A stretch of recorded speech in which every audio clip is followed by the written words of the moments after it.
Meu nome é Duvicoc, me conheci como escritor e historiador de Aruba.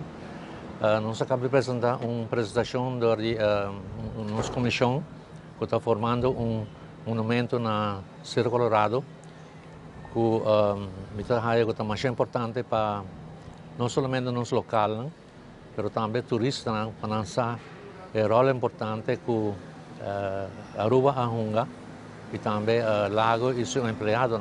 É muito importante e todo ano nós temos que recordar nos gente tocante a importância do rol que Aruba, Lago, refineria e gente na Hunga. O rol importante está o monumento está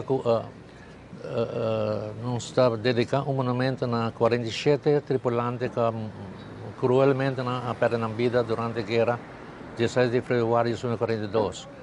E maneira nós temos que seguir quando nos gente é rol importante aqui e o monumento vai servir o motivo principal que nós trazemos.